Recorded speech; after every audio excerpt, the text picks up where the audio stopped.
Today, we're talking with Erin Sorensen, who is the Deputy Editor and Digital Marketing Strategist for Varsity. She is also an alum of the University of Lincoln, Nebraska. How did you end up being the Deputy Editor and the Marketing Strategist of Varsity? Like, what led you to being in that spot? Being a woman in sports, and especially in an industry that isn't sometimes so forgiving for women, it was constantly reminding people that I'm here, asking for what I felt I deserved. So when I left Varsity for 1 year to go to Land of 10, which is owned by Cox, I did that because I wanted an opportunity to see how a big national entity handled things.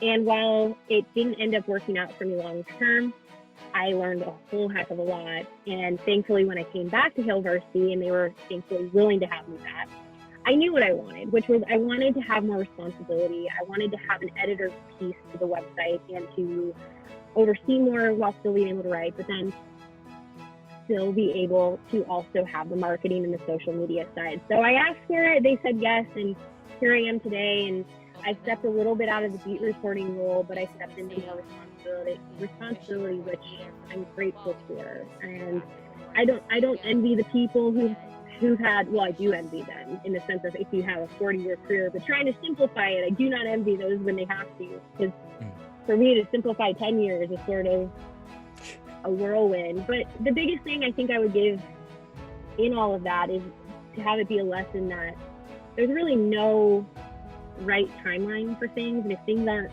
exactly what you imagine them to be when you're in college, or if they take a little bit longer, or you have to scratch and claw and try 10 different things to get to where you want to, just keep doing it. Don't stop, because hopefully with enough hard work, you get where you want to go. And I still feel like there's so much more out there. So we'll see what the next decade, if I have to keep condensing everything I say about how I got where I am.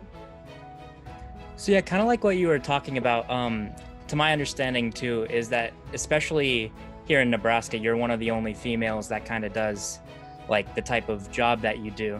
And do you mind kind of touching a little bit more? I know you already kind of started, but like a little bit further into like how that affects, say, like your day-to-day work, and over time, how that makes a difference in maybe from being what a guy would be in the same field? To answer your question about what it's like, I would be lying if I said it was easy.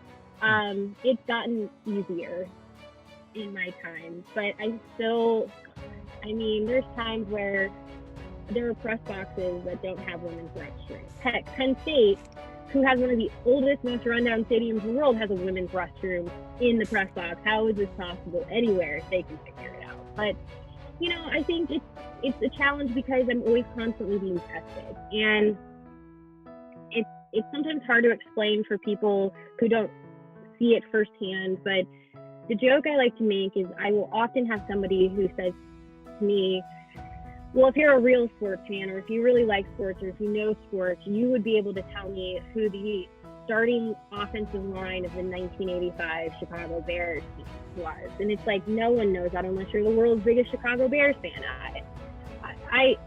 Who knows that? And there's somebody out there who does, but I wouldn't know that. Why would I? And I think there are people who like to try to challenge me to quantify why I'm good at my job. And it can be just little things. If I mishear something, I get just completely attacked. It feels more often like people are hyper focused on catching me being wrong, catching me not knowing what I'm talking about. And it's also hard because there's just not a lot of women in the industry, in sports reporting to begin with, but you also don't have a lot of women in Nebraska sports media in general.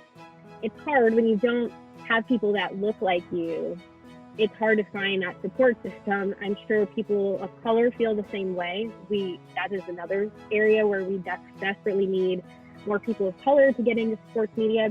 So how do we become more inclusive? How do we encourage more people? And that's really been a big thing that I've championed for. And it's just going to take a lot of people willing to challenge the system, and then it's going to take a lot of people who are in positions of power making the decision to hire and encourage more people to get into these roles as they're able to take control of that when they're hiring and adding to their staff. What is like your day-to-day activities as the deputy editor and also as the digital marketing strategist? Yeah, so I mean, obviously right now, life is a little bit weirder with COVID-19 than than normal, but for the most part, things are operating as much as we normally, or as much as normal, as much as we can keep them kind of operating as normal. But for myself, I kind of have to split things. I would say as much 50-50, but oftentimes one will take more priority in a day. On an average day in the off season, my day is probably consumed about half of it, either editing the work of my writers, planning for the website, making sure the content plan is updated, looks good, we're not missing anything, just in general, just keeping things going. And that's on top of my own contributions, whether it's writing something for the website myself. We also have our magazine to think about, so I have those pieces. Maybe I have an interview with somebody. And then on top of it, I'm constantly trying to communicate with our writers, so whether that's a conversation. And then the other part is we have to be able to sell this thing. So I do sort of handle all of our social strategies, whether that's Instagram or Twitter or Facebook. So if we're running a promotion, I may not be the person that's completely handling all of it. I'm not building, the website that goes along with it, but I'm certainly making sure everything is in place to make that go live on social. And so it's kind of one of those things where no 2 days are the same, and it does make life interesting. It does make the time pass quickly. What would you say, especially at UNL, would you say probably helped you prepare for your current job? I would say the thing that helps me the most is just being willing to take any opportunity I can within the realm of what's comfortable with me within my own moral compass. I always tell people, say yes to anything say yes to everything as long as it makes sense. But for myself, a big thing for me was just not saying no to opportunities. So when I was in college, I had an opportunity to work in the admissions office in a role that was at the time called telecounseling, where we would call prospective students. That ultimately gave me an opportunity to work in some of the athletic department, working through the student athletes and making sure their questions were answered as well, which seems like how does that fit with what you do now? But it gave me a ton of perspective from that point of view of I understood kind of the questions that they had as they were seniors, juniors in high school. It also gave me an understanding of how the university is working from a student athlete perspective. So it just opened my eyes to a different world around sports, and I wouldn't have had that knowledge otherwise. There's no one right way, and that's the thing I learned with my time in Nebraska was don't feel inadequate, because I think it's really easy to compare. I think it's really easy as a student to go, well, this person's doing that, and this person's doing that. I need to be doing that.